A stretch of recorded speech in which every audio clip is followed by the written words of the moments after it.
Well, as always, it's a joy to be with you, and I look forward to opportunities to come over and spend a little time in Bible study with you, and I hope that this will be a profitable time for us today as we get into the Word of God. You know, storms are an inevitable part of life. We're all going to have them.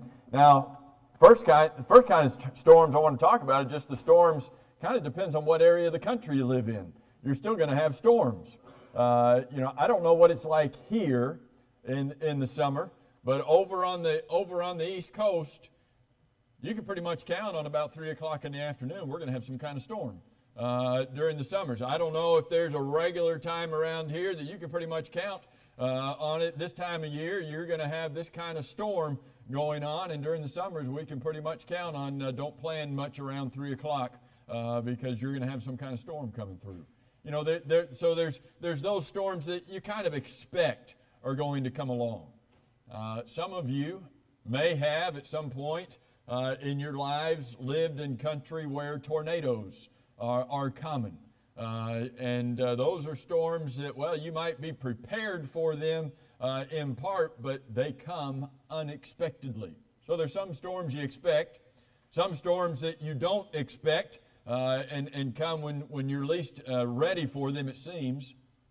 Then there's those storms that you watch for days and days and days. You ever had those kind of storms that you just watched for days and days? You turn on the television at 5 o'clock to get the update, and then you turn on the television at 11 o'clock to get the update, and then there was the intermediate, you know what I'm talking, you've heard about these kind of storms, right?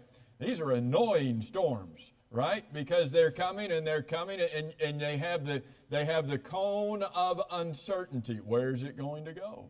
Is it going to go to the west? Is it going to go to the east? Where is it going to land? And then it ends up coming through Sebring of all things. So you have these different kinds of storms that all of us have some kind of storms in our life that we're going to face. And those are the weather-related kind of storms. But then there's some other storms. There's other storms that we're going to talk about today and we'll be talking about as a part of your lectureship this week. Other kind of storms that all of us face that are of a different nature. And as you have on your lectureship schedule, there's a variety of these kinds of storms. Some of these storms are physical storms. Some of these storms are emotional storms. Some of these storms are financial storms that come into our lives, or marital or relational or family storms or spiritual storms. There's a variety of these kind of storms that will come into our life and wreak havoc upon us. And in reality, every one of us at some point in our life is going to face some kind of storm. In fact, you're going to face multiple storms. And most of you have probably already faced multiple storms in your life where things have happened that you weren't expecting. Or maybe things have happened that you were expecting, but you just were hoping were not going to come. But the reality is that storms are going to come in our lives. But the question we want to ask and look at this morning is why? Why do we have to go through these storms? Some of you have likely faced the death of a loved one. Why do we have to go through those storms? Some of you have likely faced serious health issues. Why do we have to go through those storms? Some of you perhaps have faced serious financial trials in your life, occupational problems, and why do we have to go through these storms?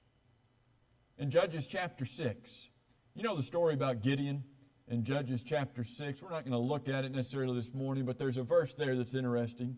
In Judges chapter 6, you know where Gideon was at the beginning of this occasion? We know Gideon and his 300 men going up against the Midianites and wiping out that nation that was much larger and much mightier than Gideon's army was. But you remember where Gideon was at the beginning of this account in Judges chapter 6? He's threshing the wheat. But he's threshing the wheat in a wine press. Now, why would you be doing that? That's not exactly the easiest place and the most convenient place to be threshing wheat, because most of the time when you're threshing wheat, you're trying to get the wind to carry the chaff away. But if you're down inside of a wine press, there's not necessarily a whole lot of wind getting in there. Why was Gideon in this wine press? That doesn't even match threshing wheat in a wine press. Why is he there? Because he's hiding. Because he's scared. Because there's all sorts of storms that have been going on in the Israelites' lives up to this point, and he's trying to hide out because he doesn't want the Midianites to come and steal his food. So there he is trying to get this wheat while he's under guard and trying to protect himself. And an angel of the Lord comes to him. The angel of the Lord says to him, "The Lord is with you." Judges chapter 6, I think it's verse 12, where the angel comes to him and says, "The Lord is with you, O mighty man of valor." Well, that's funny. He's kind of a scaredy cat right now, isn't he? He's hiding out in a wine press, threshing his wheat. Now, a mighty man of valor. That's not really the first picture you have of this guy.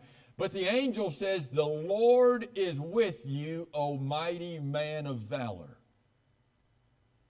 You know what Gideon says to him? If, that little word if the Lord is with us, then why has all of this happened to us? You ever felt that way? If God's with me, why is all this bad stuff happening? If God cares about me, why is all this bad stuff happening to me? I don't understand. If I'm a Christian, if I'm a child of God, if I'm trying to live right and do right in my relationship with God, then why in the world is all of this bad stuff happening to me? You know, sometimes you'll get into a discussion with somebody who doesn't believe in God. And sometimes they'll lay down as their trump card, lay down as their final proof, say, there is no God. You know how we know there is no God? Because here you are trying to live right and do right, and all this bad stuff is happening to you. Why do you believe in a God that lets all of this bad stuff happen? And so they'll bring up a point and say, well, you know, you say your God is all powerful, and you say your God is all knowing, and you say your God is all loving, He's all caring. But all this bad stuff is happening to you. So something's not right about your God. You know, maybe He is all knowing. Maybe He knows what you're going through, and maybe He is all caring, and you know, He feels bad and He wishes there was something He could do, but nope, He's not all powerful. He's all knowing, He's all caring, but there's not a single thing He can do about it. Do you believe that about your God? Somebody might come along and say, well, yes, He's all knowing. He's all knowing. He knows what you're going through, and sure, He's all powerful. He could do something about it, but He doesn't care about you. He's not paying attention to you. He's not concerned at all about the storms that you're facing. Or they might say, sure, He's all powerful. He could do something, and He cares about you. He really wants what's best for you, but He doesn't have a clue what's going on in your life. Is God all powerful? Is God all knowing? Is God all caring? Is He all loving? Then the question of Gideon in Judges 6 and verse 13, while that would be a question on our heart as well. If God's with me, why is all of this bad stuff happening to me? Doesn't call into question His all-powerful nature. Doesn't call into question the fact that He's all-knowing, that He's all caring. Well, then the question we've got to look at this morning is, why does this happen then? If God is who He is, then why does all of this happen? This morning what I want us to do is I just wanted to break this topic down into two sections. First thing I want us to do is to look at the causes. What is it that causes life's storms to come into our life? And then at the end of the lesson, what we're looking at this question of why do these things happen? Well, our first thought is what brings them into our life? What causes them to come in? And we're going to look at that for just a few minutes. But the second part of this, I want to look at another part of this why question and say, are there any benefits to these storms? Not just, why do these keep coming into my life? What's causing them? Okay, I understand that now, but are there any benefits? Is there any good that can come out of bad that happens in my life? So just briefly, let's talk about what are the causes? What causes these storms in our lives? And ultimately, we could say that storms come as a result of the free will that God has given to us. Are you glad that God's given you free will? Are you glad that God didn't just program you as a robot to be His slave and to serve Him without any without any will on your part? Aren't you glad that God gave you free will? That He gave you the choice on whether you would get up this morning and what you would wear and what you would eat and how fast you would drive to get to the church building. Aren't you glad that He gave you free will? Well, you know what comes with that free will is that God does not stop us from using that free will to do dumb things. When God gives us free will, He allows us to exercise that free will however we choose. And if He allows us to exercise that free will however we choose, He allows whatever consequences come as a result of exercising that free will in whatever way we do.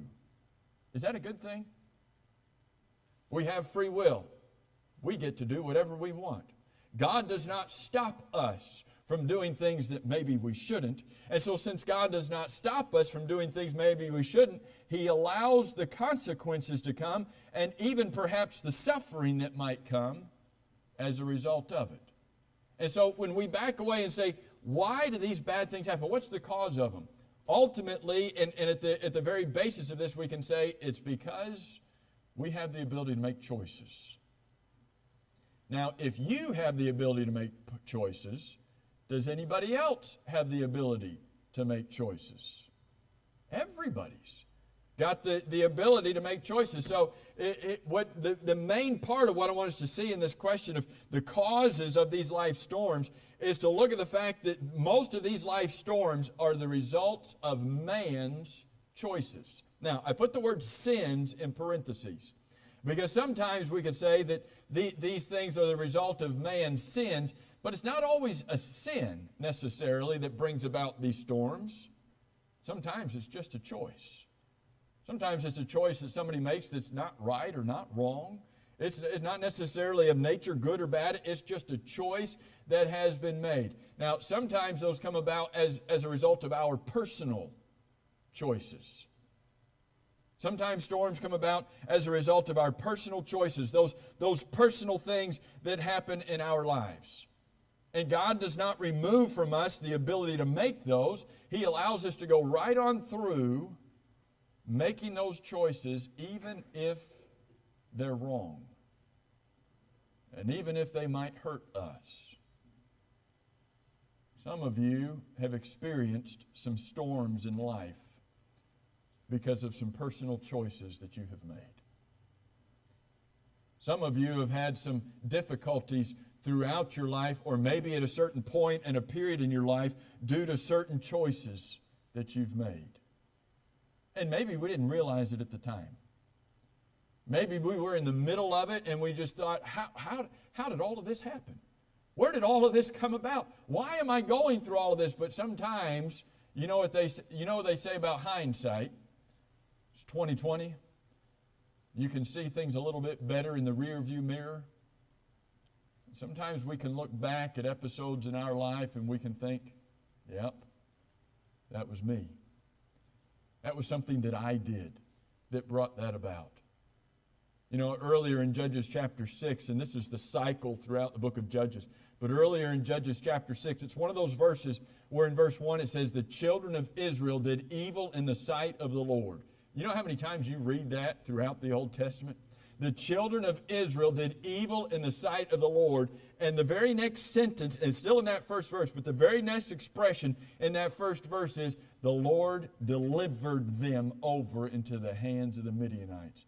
Lord, why would you why would you allow God's people, why would you allow your people to go into the hands of the enemy? What had God done? What had God done to bring that about in their lives? It wasn't God's fault. Can I get us to think something this morning? When we think about what is the cause of the storms that come into our lives, can we get one thought and just get it out of our heads? And that's the thought that it's God's fault. Bad things happen, and it's God's fault. Storms come into my life, and trials come into my life, and God did this to me. In Judges chapter 6, when God's people are delivered into the hands of the enemy, who caused that? In that situation, it was something that they had done that caused that to come about. And so instead of being one who's going to readily blame God for things that come into our lives, perhaps we need to open our eyes and say, wait a minute, is there another cause? Is there another reason that this is happening to me? Now, sometimes it's not just a personal choice. Sometimes it's other people's choices that bring things into my life. Maybe I didn't do anything to cause this to happen, but perhaps somebody else did something that caused this to happen. Now, sometimes we benefit from things that other people do, don't we? Sometimes people will do good things, and we are the beneficiaries of their actions. Now, we don't usually complain about that, right? When somebody else does something good and all of a sudden I am reaping the rewards and the benefits of what they have done, I'm like, well, bless your heart. Bless you. Thank you for what you've done. I don't usually complain about that. But can I not also then suffer consequences because of something else that they have done? Maybe not something good that they have done, but maybe because of some bad choice that they have made. Now I might suffer the consequence of that. You know, God is no respecter of persons. And when it comes to free will, He gives everybody free will equally. And sometimes we suffer because of somebody else's choices. How many people do you know that have suffered because somebody else got behind the wheel when they were intoxicated? Somebody driving drunk down the road. And here's somebody who had nothing to do with that at all, but maybe was in the wrong place at the wrong time, and because of the choice of someone else, suffered the consequences of it. And all the while we say, well, where is God in this? God is the one who didn't make us robots. God is the one who didn't program into us exactly how we were to slavishly serve Him, but instead gave all of us the right to make our own choices. And sometimes we suffer because somebody else made a choice that they should not have made. You look out at what's happening with children today and the child neglect that's happening in certain places. You look at what's happening in some of the schools today. You look at school shootings today, and not just school shootings, but you look at what's happening in some of the classrooms today, and you say, why are these things happening? It's because people have the right to choose. And even some of those who are not personally responsible for those actions, sometimes we suffer because somebody else has made a choice. And, you know, and sometimes we might look at it as being something that's intentional. They did it intentionally. Sometimes it's not intentional. Think about Joseph. Think about Joseph and his brothers in the book of Genesis. Here's a 17-year-old boy thrown down into a pit, sold into slavery, goes down into the foreign land of Egypt, and is there in prison. What did Joseph do to deserve that? What wrong had Joseph done to bring that into his life? Nothing. He was suffering because of the actions of somebody else.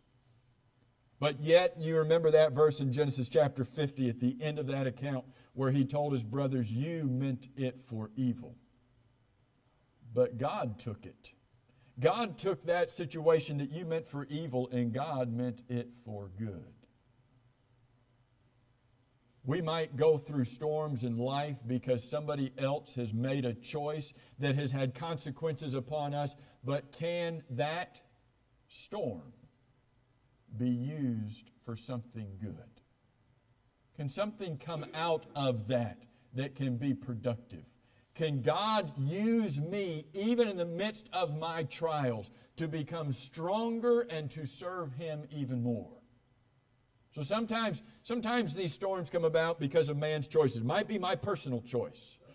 that brings those into my life. It might be other people's choices, my contemporaries, people in my family, my friends, people around me, or maybe people I don't even know, but they make choices that impact me. But the other part of this in man making choices are those past choices. Those decisions that people made, our forefathers made, people made in previous generations, maybe in the generation right before us or two before us, or maybe thousands of years before, where somebody has made a choice and it's still impacting us today. Have you seen those kind of situations? Where some family is still suffering because of something that a previous generation in that family had done that they were still dealing with even to that day. You know, we could go all the way back to Adam and Eve, couldn't we? In Romans chapter 5 and verse 12, the Bible says, through one man sin entered the world, and death through that one man. Do you know why we deal with death today? When was the last funeral that you went to? You know why we deal with that? Because of Adam and Eve. That's as simple as it is. As simple as that thought was of taking that fruit from the tree that God forbade them to eat, and eating of that fruit, we now have to go to funerals. What did you do to deserve to have to suffer through a funeral? It wasn't your choice. It was a choice that somebody else made thousands of years ago that we are still dealing with today. We deal with disease today. You know where that comes about? That comes about because of sin. And we deal with all of these natural disasters today. I'm convinced that these natural disasters are a result of sin. If you go back and do some study about the condition of the earth before the flood, did the flood change anything about the makeup of this planet? It was not some localized flood. It was a universal, global, worldwide flood. Did that change anything about the geophysical makeup of this planet? Did it change anything about the atmospheric conditions of our planet? Oh, yes, yes, yes, in every way. Do you think that flood created and changed such the makeup of this earth that it would cause things like earthquakes, that it would cause things like hurricanes or tornadoes, where the atmospheric conditions are just so that now there are other kinds of disasters on this earth? Were those things happening before the flood? Well, I can't prove to you that they were not. But the flood, this global event, changed the very makeup of this planet. Now, what was the reason for the flood? Why did God flood the earth? Because man made a choice in Genesis. The Bible says that God looked down upon the earth and saw that every intent and thought of their hearts was only evil continually. And because of the choices that they made, here we are today, still suffering the consequences. Still dealing with physical storms, but still dealing with all sorts of storms in our lives. And the final thing I want us to see about the causes of storms, that they become because of free will, they come because of man's choices. Some storms come because of just natural laws. You know, God put certain natural laws into place, and thankfully, His natural laws are constant. His natural laws are consistent, and His natural laws are dependable. What was it, like 2 weeks ago? I can't remember how long ago it was. Was it an asteroid that was coming by Earth about 2 weeks ago? And they said this was the closest that this asteroid would ever come. I don't think it was a comet. I think it was an asteroid. I didn't pay a whole lot of attention to it. But it was like, they said this is the closest that it will ever come to the Earth. Get out and look at this. And when I heard that report on the Earth, I was like, how did they know it was coming? And how do they know it's not going to make a U-turn and come back and buzz us on the other side? How do they know that this asteroid is going to behave in this certain way? Because God's system that He put in this universe is measurable. It is constant, it is consistent, and it is dependable. When you got out of bed this morning, you did not have to worry if you were going to float up and hit your head on the ceiling. Why? Because there is the law of gravity. Sometimes that law of gravity is helpful, right? Because it keeps us grounded on the earth. Sometimes that law of gravity is not so helpful because it makes you fall to the earth when you weren't planning to do so. It's a natural law that God put in place that is a consistent part of our lives, but sometimes those natural laws bring suffering, bring storms into our life. Newton's first law that he called inertia, when an object in motion tends to stay in motion. How many car accidents have happened? How many people have been hit by a car? How many people have suffered various things because of a car? Because a car won't stop on a dime. Because a car won't stop as soon as somebody says stop, but an object in motion tends to stay in motion. Because there's natural laws. These natural laws sometimes bring storms into our life. But somebody says, yeah, but if your God really cared about you, if your God was all powerful and He could do all of these things, then He could save you from these things. What would happen? What would happen if somebody was falling out of an upstairs window and in order to save that person, God caused the law of gravity to cease for just a moment? How would your day be impacted if God caused the law of gravity to cease just for a few moments? Would that impact your day at all? You're driving along and all of a sudden you're in an airplane instead of a car because the law of gravity changed. How would that work? Or you're playing football and the other team throws the ball down the field and you're the defender and all of a sudden the law of gravity changes and now his pass goes 80 yards. How is that all going to affect you? God doesn't suspend those natural laws. He put them in place. They're constant, consistent, dependable, measurable.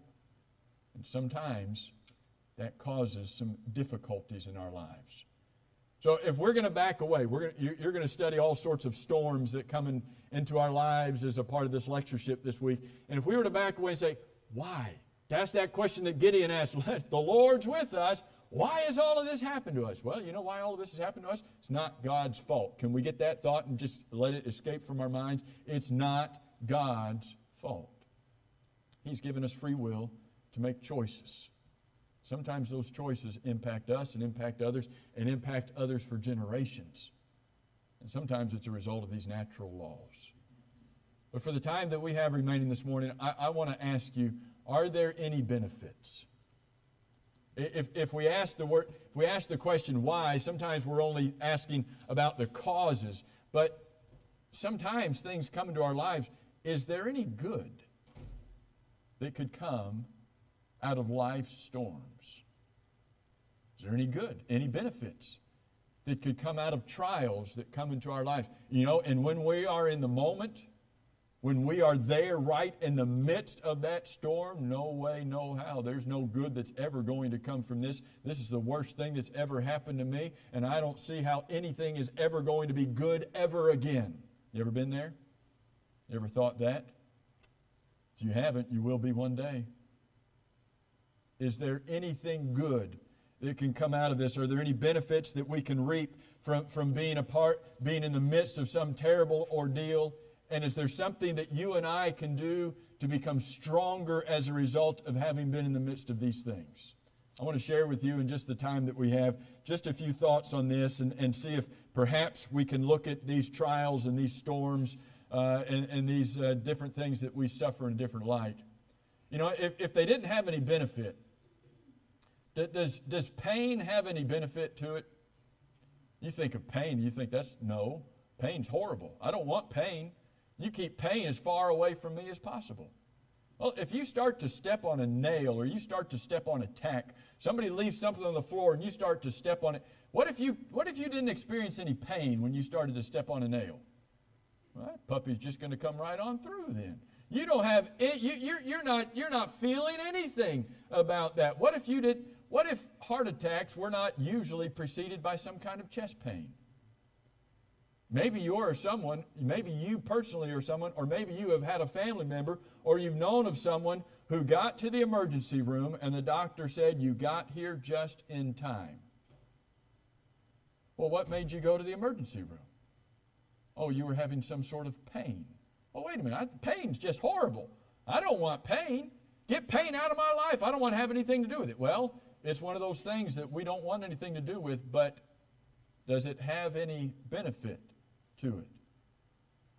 Suppose you couldn't experience pain and you just laid your hand down on a hot stove, or you picked up, you reached in and you ever pick something up out of the oven and you forgot to put a mitt on, you forgot to put some kind of, don't do that. That's a bad idea. That's going to hurt. All right, but why does that pain come as soon as you touch it? Because God doesn't want you to take it all the way out of the oven and put it on top, and now your hand is on fire. God says there's a reason for this. There could be some benefits to it. So let's talk about a few of these. Storms come into our lives, and what do? Storms can help us to learn. They can help you to learn.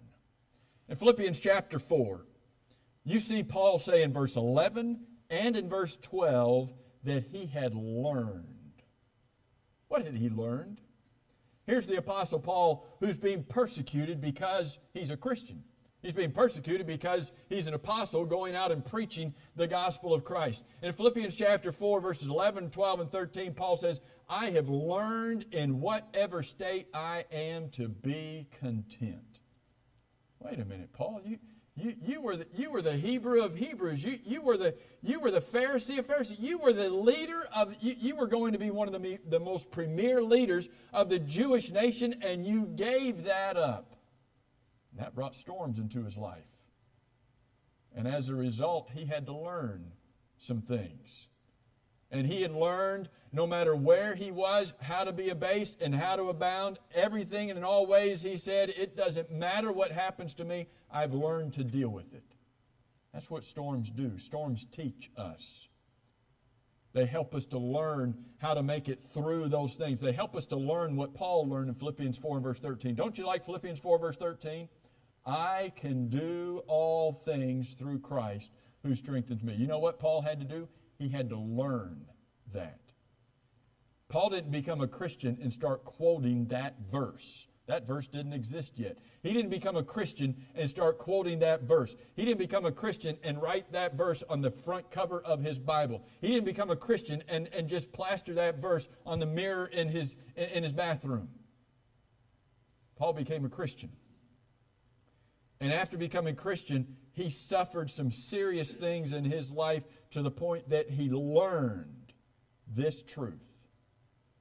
I can do all things through Christ because He's the one who strengthens me. Sometimes when we have storms come into our lives, we ought to look at it and say, is there anything I can learn here? Is there any lesson that I can take from this to become better, to become stronger, to become wiser? Maybe I look at it and say, is there anything I can learn here so I don't have to go through this again? Storms can teach us. They can help us to learn. Second thing I want us to see is that storms can help us to remember our human frailty.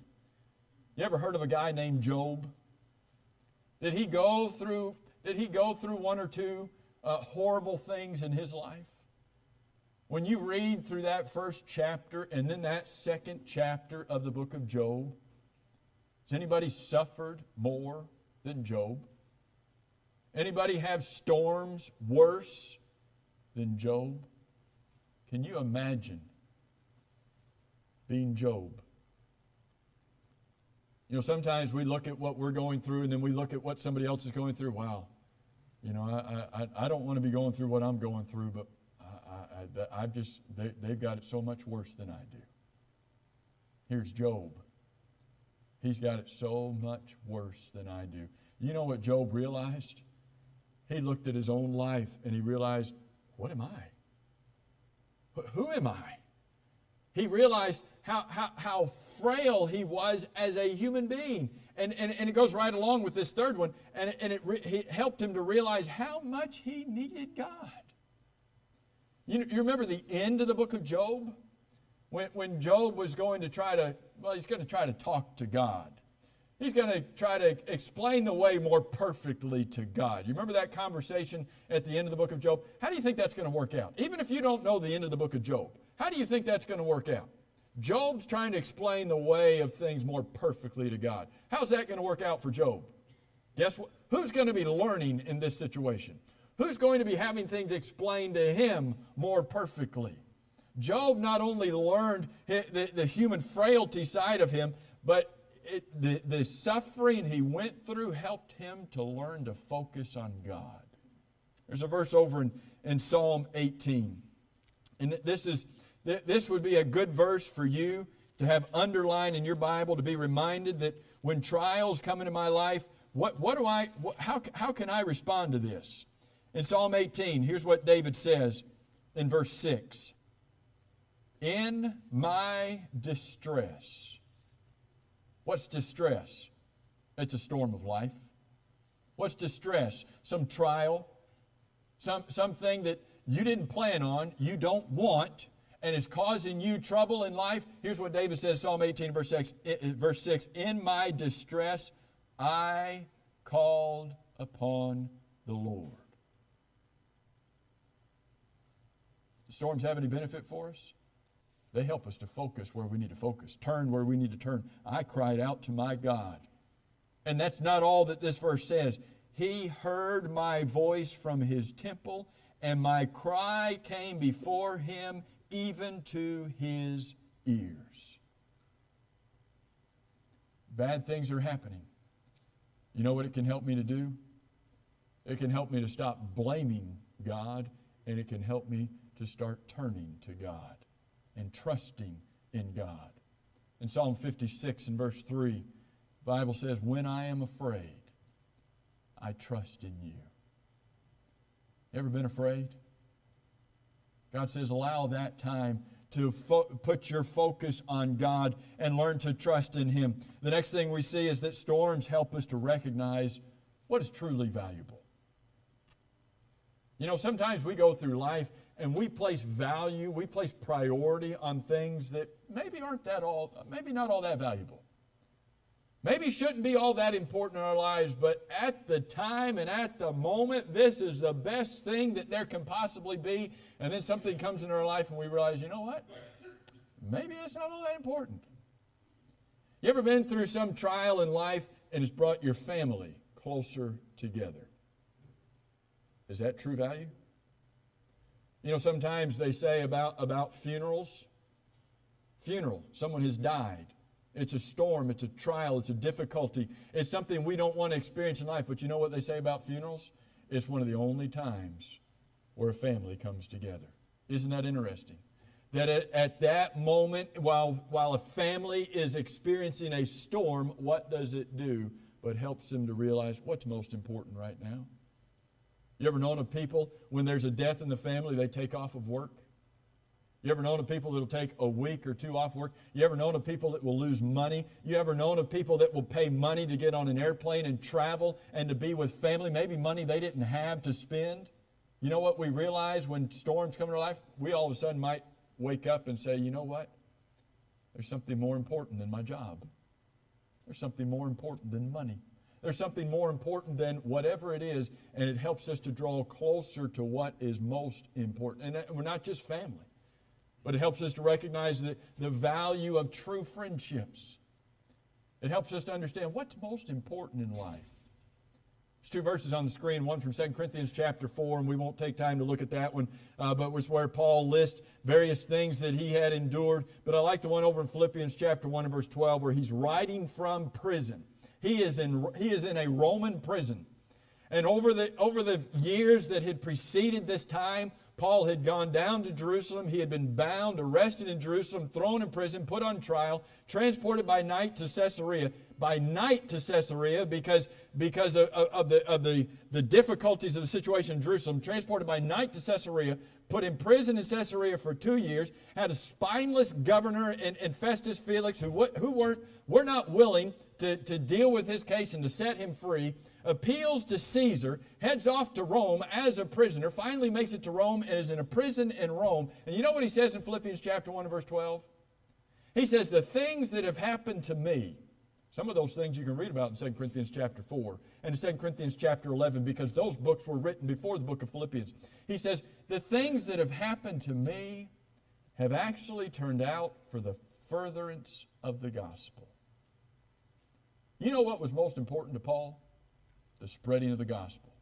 He saw everything through eyes of the gospel, through the glasses of the gospel. That's how he viewed the world.